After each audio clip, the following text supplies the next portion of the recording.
우리 말씀 제목을 같이 읽도록 하겠습니다. 읽어보죠. 시작. 나를 돌볼 때가 되었습니다.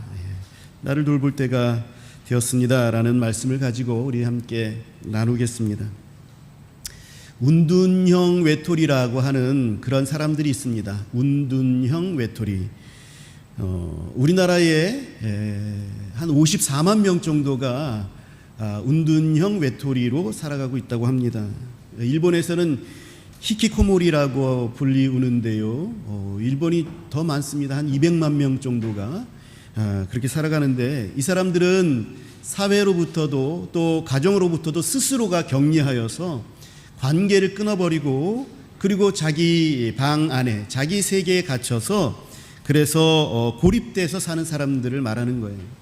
이런 사람들이 우리나라에서는 54만 명, 일본에서는 200만 명이 넘게 있다고 하는데, 이것이 왜 큰 문제가 되냐면 자기뿐만 아니라 가족에게도 큰 영향을 미치고 힘겨운 삶을 살게 하기 때문에 그것이 사회적인 문제가 되어서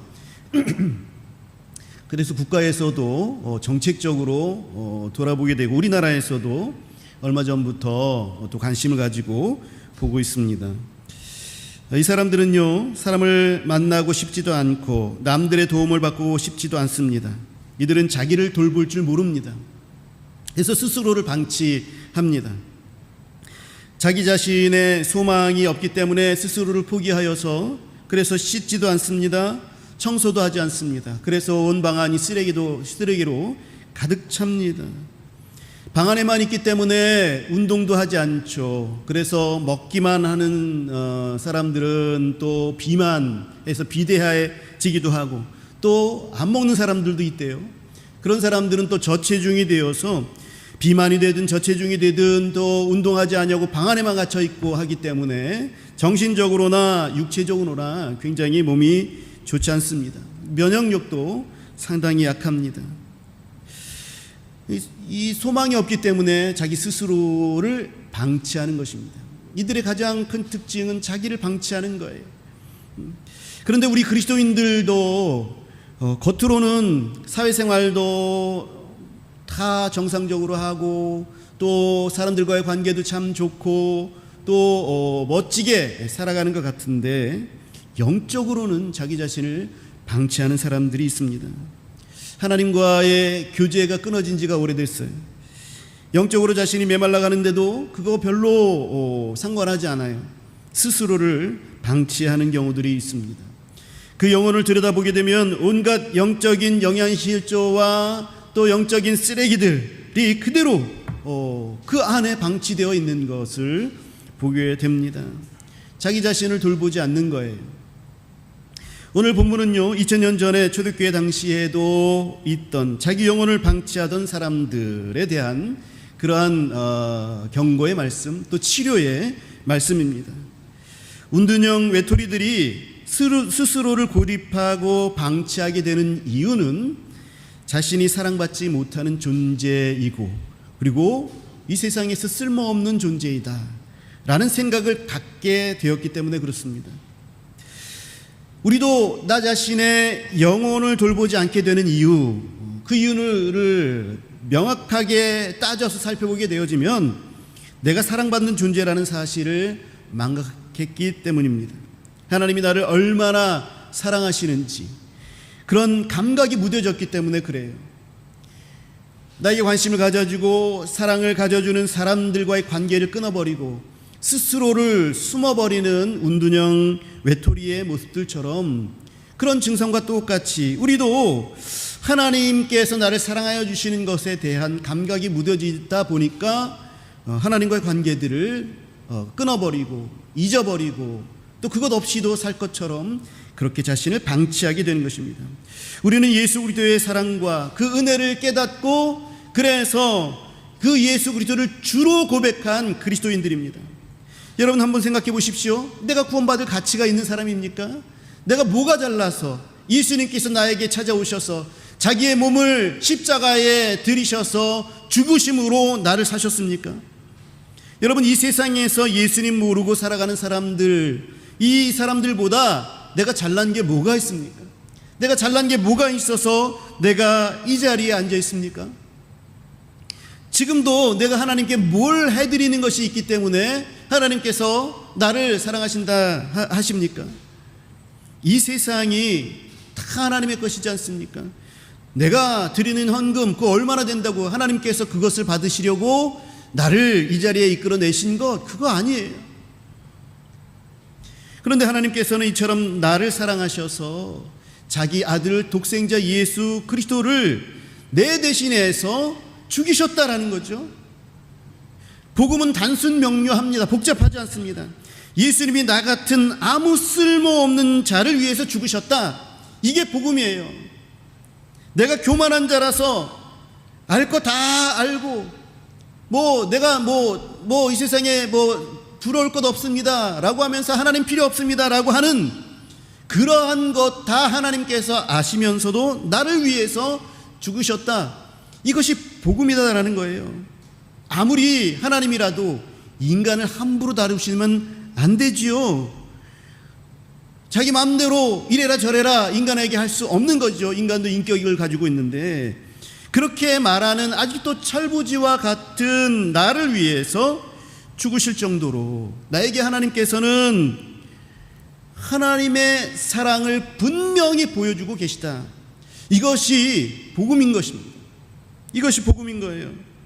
우리가 수없이 들어온 이 말씀 너무 들어서 진부합니까? 그러나 이것이 진리의 말씀이에요. 이거 우리가 얼마나 철부지 없는 그런 철이 없는 그런 자식과 같은지 아십니까? 어떤 딸이 있었습니다. 그런데 이 딸이 그 화상을 입은 엄마를 두고 있어요. 그래서 이 딸은 화상을 입은 엄마의 얼굴을 그렇게도 창피해합니다. 엄마는 그걸 알고 이 아이가 사춘기에 그래서 상처를 입을까봐 졸업식도 못 가고 사람들 앞에서 내 딸이라고 그렇게 같이 다니지도 못했습니다. 그런데 이 딸이 자기가 그렇게도 창피해하던 엄마가 그 얼굴이 왜 그렇게 됐는지를 알게 되었어요. 딸이 아기였을 때에 엄마가 마당에 나가서 빨래를 하고 있는 동안에 이 어린 것이 성냥불로 불장난을 하다가 그만 집이 불이 났습니다. 온통 활활 타오르는 것을 엄마가 보고는 이 딸을 구하려고 불구덩이 속으로 뛰어든 거죠.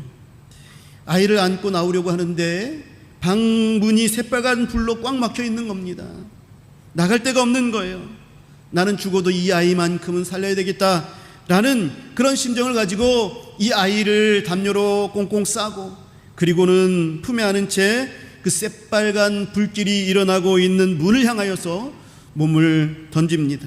그 뜨거운 열기에 얼굴이 온통 화상을 입게 된 것입니다. 이 이야기를 듣고 이 딸은 펑펑 웁니다.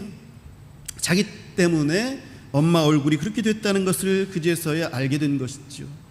엄마한테 너무 미안하고 또 엄마의 사랑에 마음 깊이 감격하고 그런 엄마를 미워하고 창피했던 것이 자기 자신이 그렇게 싫은 거죠. 깊이 후회하면서 이제는 자랑스럽게 자기를 구해준 엄마의 사랑을 다른 사람들에게 이야기합니다.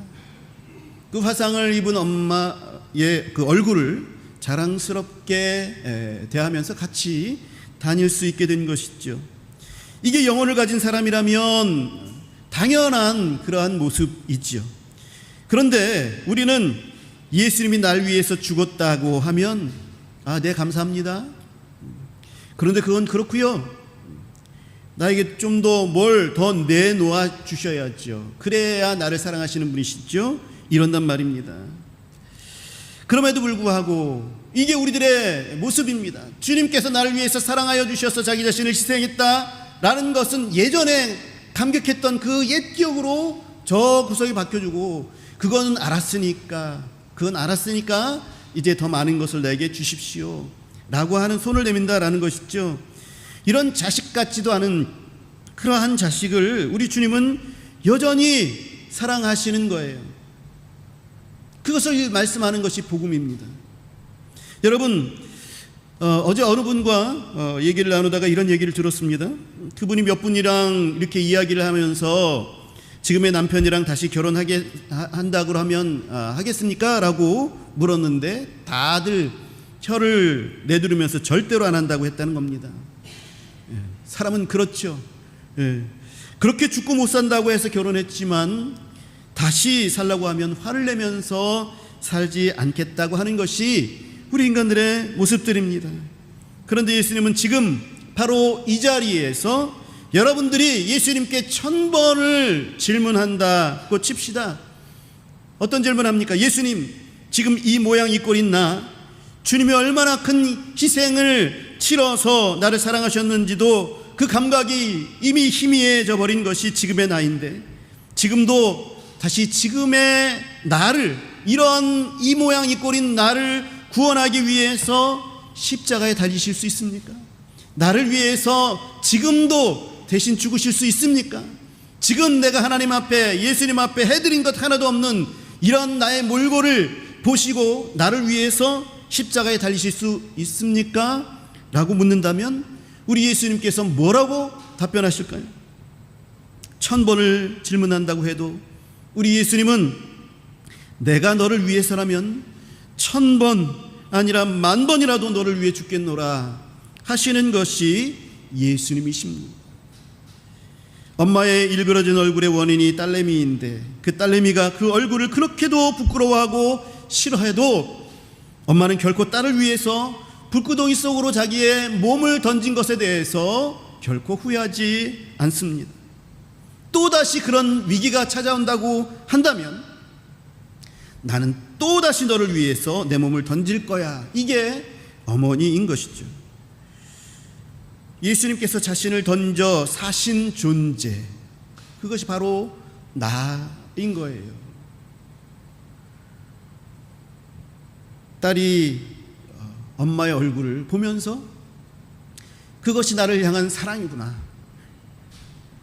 이게 당연한 거죠. 이게 당연한 건데 예수님이 나를 위해 십자가에 달려 돌아가셨습니다. 이 얘기를 듣는데 아무 감각이 없어요. 이게 감사가 넘쳐야 되고 이게 참 기적이구나, 내 몸둘 바를 몰라야 하는데 이것이 전혀 나에게 이제는 더 이상 이슈거리가 되지 않아요.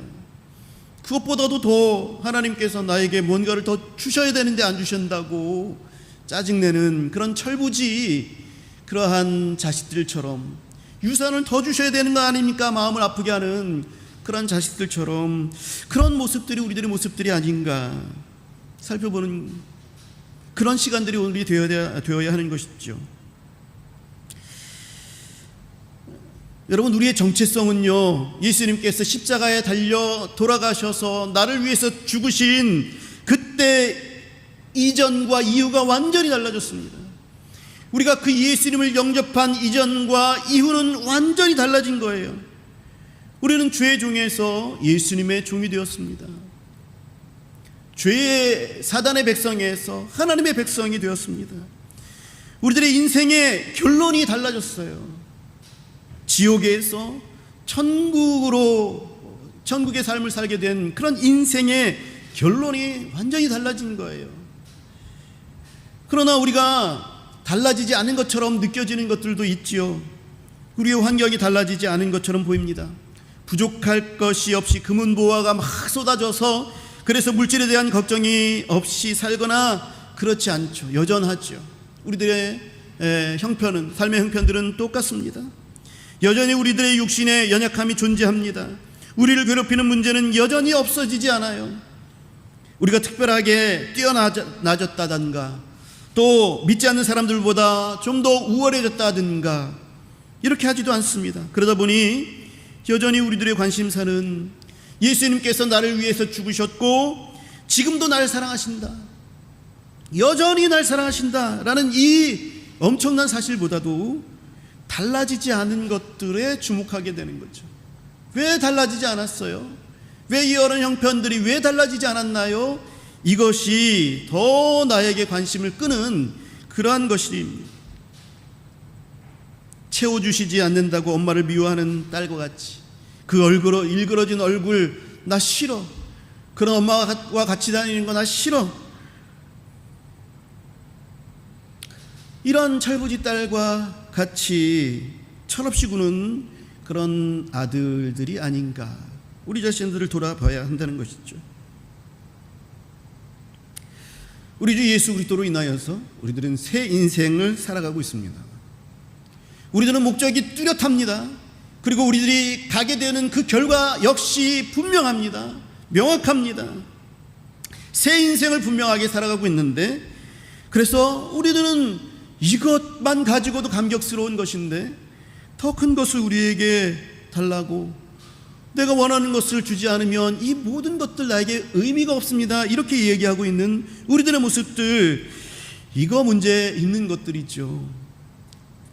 이렇게 나 자신을 방치한다면 우리들은 뭔가 잘못된 길을 가고 있는 것입니다. 우리는 분명히 변화되었어요. 우리는 옛사람에서 새 사람으로 변화되었습니다. 오늘 본문의 말씀 17절에 보게 되면, 그러므로 내가 이것을 말하며 주 안에서 증언하노니 이제부터 너희는 이방인이 그 마음에 허망한 것으로 행함같이 하지 말라, 그렇게 말씀합니다. 우리들이 쫓는 것은 험한 것을 쫓는 것이 아니라 명확하고 분명한 진리를 쫓는 겁니다. 확실한 것을 쫓고 있는 거예요. 그런데 우리에게 주신 것이 어떤 것인지 알지 못한 채 우리가 허망한 것만 쫓고 있는지 우리는 살펴볼 수 있어야 하는 것입니다. 허망하다라는 이 단어를 우리가 생각해 봐야 돼요. 이 허망하다라는 그런 단어는 뭔가가 있는 것 같아서 이렇게 봤더니 사실은 아무것도 없는 것, 이런 것이 허망한 것입니다. 성공이라는 찬란해 보이는 것을 쫓아서 사랑하는 사람도 버리고 또 약한 자도 짓밟고 수단 방법 가리지 않고 이 세대의 것들을 쫓아갔더니 보니까 아무것도 아니더라 라고 하는 것, 그것이 바로 이 세대의 허망한 것들입니다. 그래서 성경은 우상 숭배에 대해서, 또 하나님 없는 그런 철학들에 대해서, 이 세상에서 자기 자신을 의지하며 살아가는 모든 그런 이론들에 대해서, 또 이단의 허탄한 그런 말들에 대해서 허망하다라고 말씀하고 있는 것입니다. 또 19절에서 그들이 감각 없는 자가 되어서 자신을 방탕에 방임하여 모든 더러운 것을 욕심으로 행하되 라고 말씀하고 있습니다. 이 방임이라는 단어도 오늘 중요한 단어이지요. 서두에 이야기했던 것처럼 자기 자신을 그대로 방치하는 것을 말하는 거예요.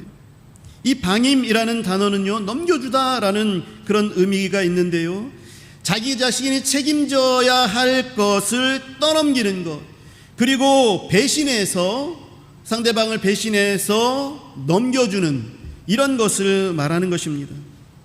가룟 유다가 예수님을 대제사장들에게 판 것, 이것이 그것이죠.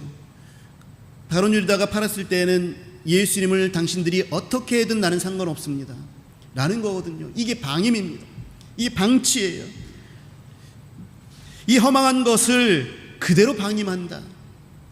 이게 무슨 말입니까? 아무것도 없는 허망하고 방탕한 것에 자신이 끌려가도록 계속해서 끌려가는데 그대로 방치하는 거죠. 스스로를 방치하는 것입니다.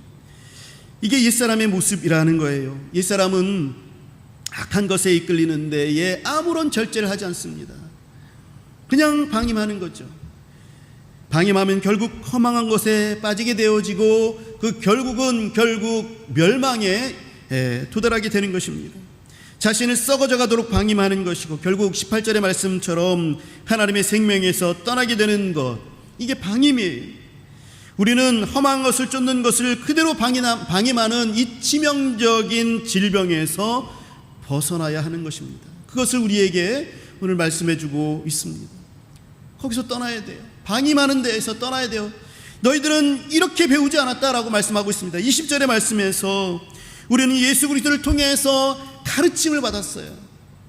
분명한 가르침을 받았습니다. 진리의 말씀에 대해서 우리의 마음 가운데 확실히 예수님께서 새겨놓으신 것이 있어요. 우리는 이 가르침에서 우리를 방치해서는 안 되는 거예요. 예수님의 가르침은 결코 우리를 방치하도록 내버려 두시지 않습니다. 나를 돌봐야 한다는 사실을 우리 주님께서는 계속해서 우리에게 알려주시는 거예요. 적극적으로 의와 진리의 거룩함을 따르는 것입니다.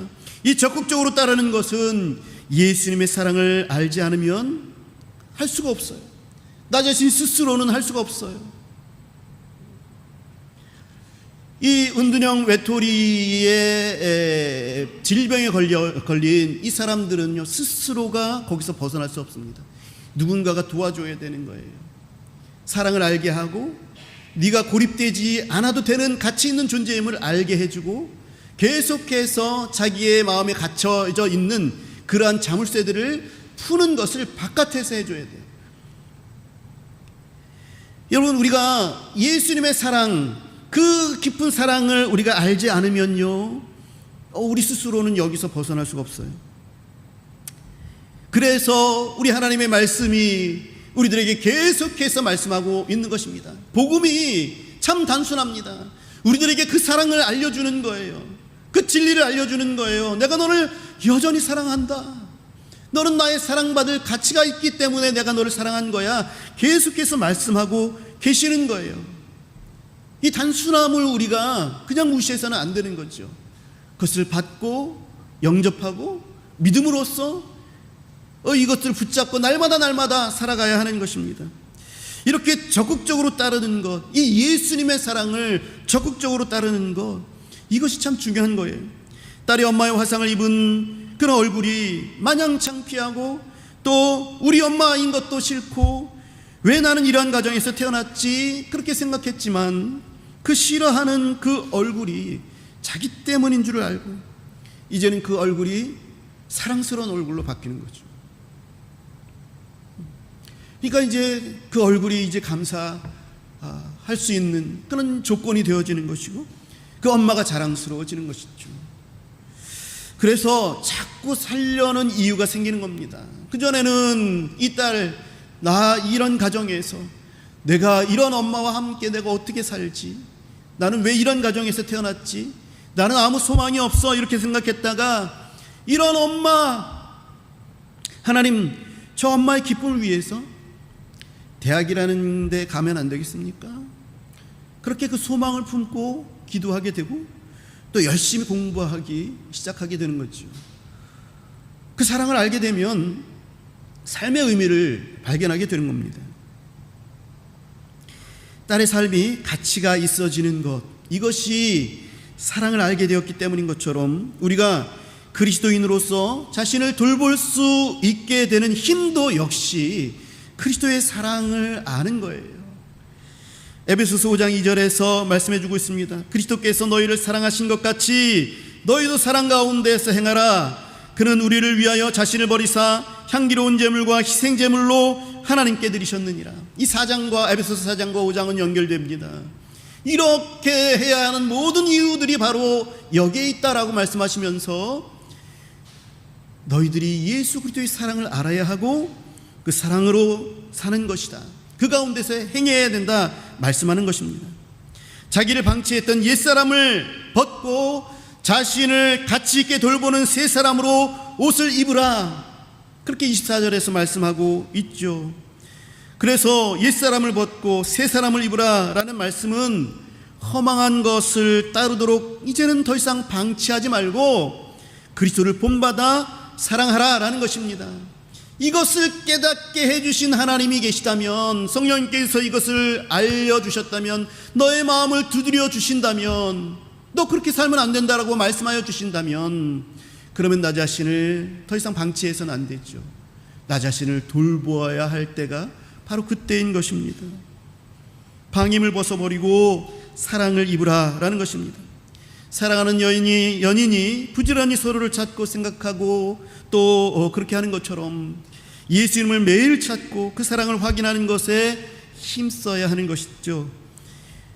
이러한 것들이 뜸해졌을 때에 이 때가 나를 돌볼 때가 되었다고 느껴야 할 때입니다. 이때가 되면 여지없이 성령님께서 우리에게 말씀하고 계십니다. 너 이래서 이렇게 살면 안 돼. 내가 너를 얼마나 사랑하는지 그 마음 가운데서 깨닫고 우리 사랑하는 그 관계로 같이 계속해서 살아가자, 우리 주님께서 말씀하여 주십니다. 이거 방치하면 안 돼요. 방치하면 우리들의 감각이 무뎌지게 되는 거예요. 그 감각이 무뎌지게 되는 사람과 같이 살지 말라, 오늘 우리에게 말씀하고 계시지 않습니까?